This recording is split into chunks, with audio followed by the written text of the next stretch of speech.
It is spring and baseball is in the air and it's prospects galore once again on this week's episode of Hot in the Hobby, the show where we show you the hottest cards in the market over the past week, driving markets forward.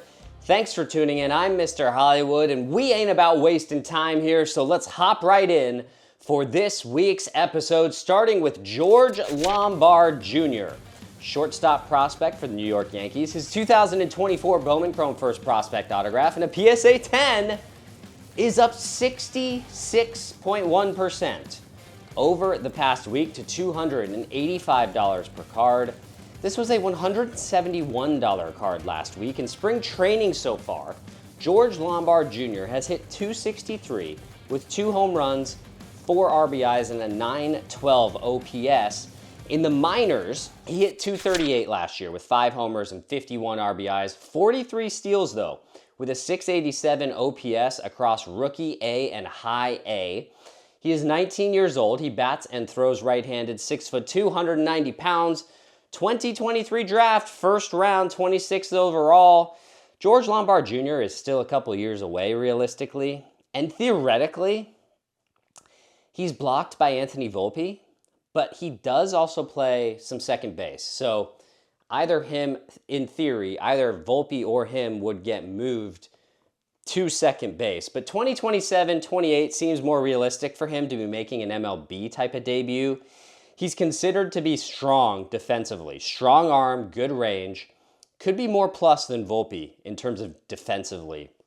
But who knows? He's got real good speed as well. I'm not really a huge fan at buying prospects at 19 years old, but that being said, George Lombard Jr., he's in an organization that tends to develop very, very good infielders, and he's only 19, and he's got a little bit of a combo of power and speed, and he plays great defense, so I understand why people are buying this. I'm probably not, but he is hot card number 1 this week. Hot card number 2 of the week is Jack Caglianone, first baseman slash pitcher, I guess we could say, for the Kansas City Royals. His 2024 Bowman Draft Chrome First Prospect Refractor in a PSA 10 non-autographed is up 46.4% over the past week to $145 per card. This was a $98 card just a week ago. In spring training so far, Jack Caglianone is hitting .545 with 3 home runs, 5 RBIs, and his OPS is over 2,000 at 2.098. Those numbers will certainly change once this episode airs. In the minors last year, it was only 116 at bats. He hit .241 with 2 homers, 14 RBIs, a couple steals, and a .690 OPS.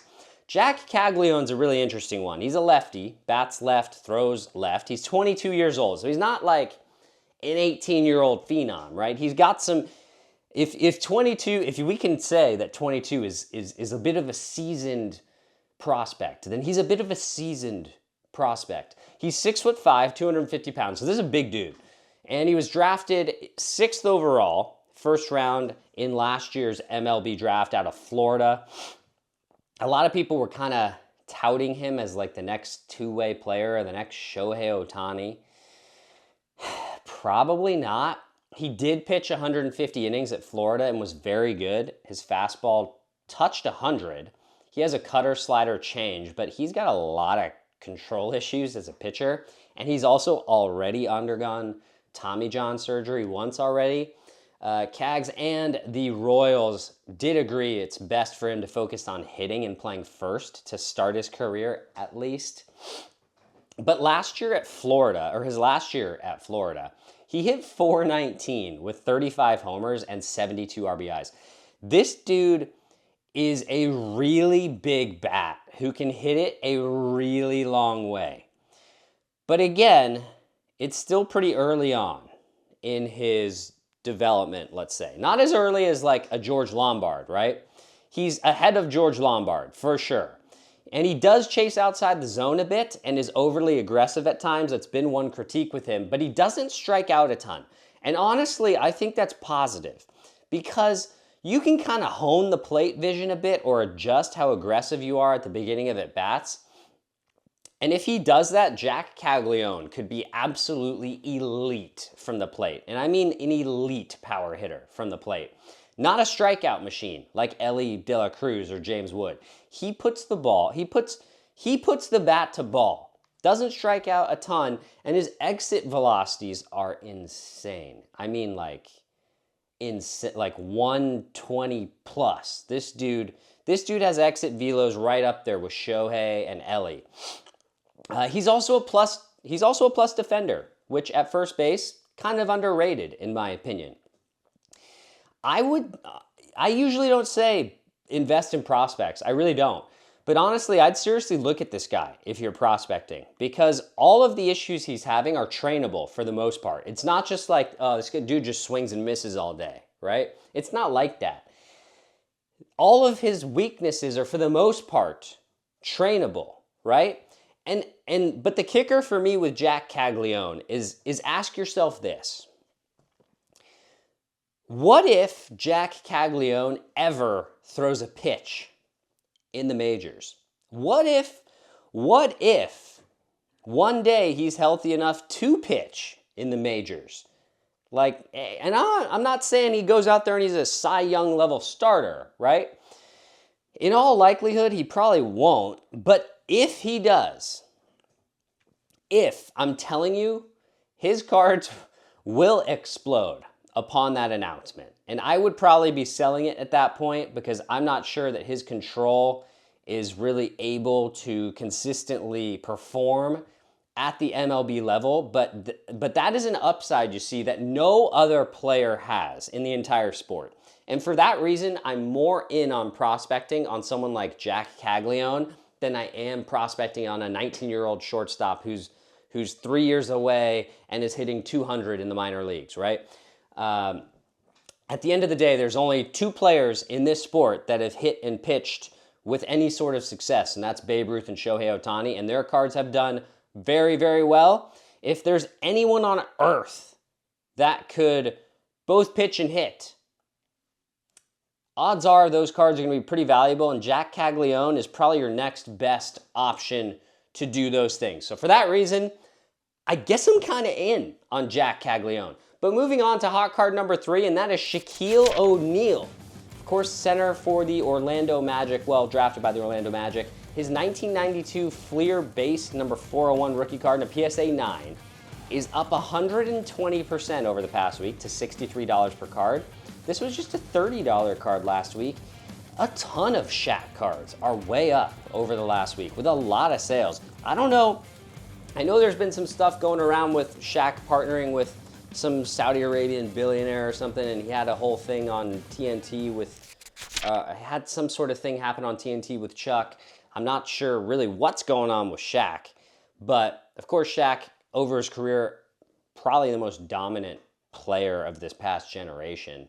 23.7 points, 10.9 rebounds, 2.5 assists, 2.3 blocks, and 58.2% shooting from the field. Shaq is a 4-time NBA champion, a 3-time NBA Finals MVP, a 15-time All-Star. He won 2 scoring titles, 1 NBA MVP, and was the 1992 Rookie of the Year. He's also one of the worst free throw shooters of all time.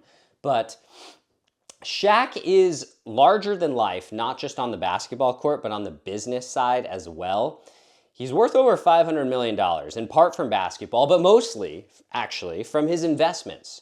He was heavily invested in Google pre-IPO. He was an early stage investor in the ride-sharing company Lyft, as well as Ring, you know, like the doorbells that show you who's on your doorstep, which then Amazon bought for $1 billion. Shaq also owns 155 Five Guys restaurants. He owns a lot of stakes in Papa John's, Krispy Kreme, the Big Chicken. We can go on and on. He's still very relevant on television, has a great sense of humor. It's obviously hard not to like Shaq. He's an all-time great. I think Shaq rookie cards are absolutely classic for the most part. You could go so many different directions with Shaq rookie cards or Shaq insert cards from the 90s. A lot of the metal Shaq cards are awesome. I don't have any issues with Shaq being up. I think it's a little fishy that all of these Shaq cards, I mean, there's like a lot of Shaq cards that are up right now. So I'm a little bit curious as to necessarily why. Maybe some of you guys know why, and just fill me in on the comments down below. But moving on to our last hot card of the week, and that is Bichette. This jersey right here, this is Bichette.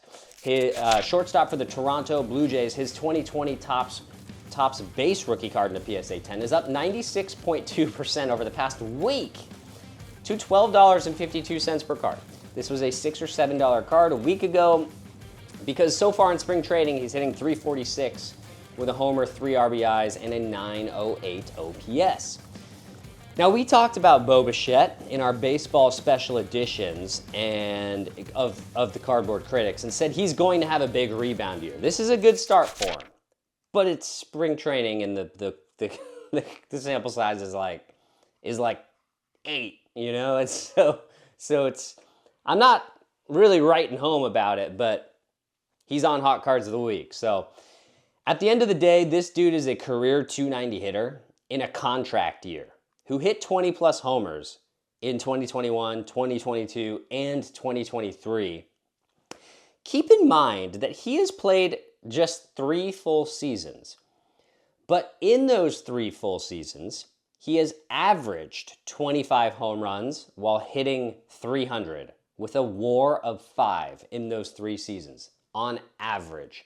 Like, there's not a lot of guys in the league that do that, and Bichette is legit. He did not just forget how to play baseball. I know he looked awful last year, but I'm telling you, this is a name to watch heading into this year in a high-octane Blue Jays offense. And I mean high-octane Blue Jays offense.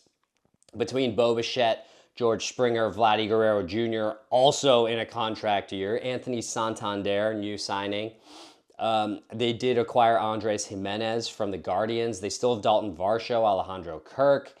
Now, the AL East is going to be a bloodbath, but the Yankees just lost Garrett Cole for the year, so that helps this high-octane Blue Jays offense as well.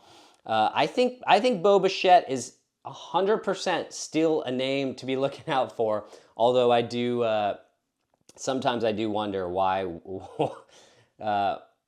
this card was even graded to begin with in a PSA 10. It's $12. That's like less than the cost to grade the card. But I suppose when it first came out, these were selling for much higher than $12. But that's the beauty of learning your lesson, guys, to not grade base cards, or just try not to grade base cards, because you just have literally zero room for error grading a base card. But that'll wrap things up for me on this week's episode of Hot in the Hobby. Hope you enjoyed the show. If you did, don't forget to like, comment, and subscribe to the channel down below. Really appreciate it. And leave a comment as well. Which of today's prospects you think will be the best buy long term? Are you buying George Lombard Jr., or would you rather buy a Jack Caglianone? So until next time, I'm Mr. Hollywood, and I'll see you guys tomorrow for our Invest Cards of the Week. Yes, it's the Cardboard Critics Sports Card Podcast, which airs every Thursday at 2:30 p.m. Pacific Time. So until then, Mr. Hollywood, out.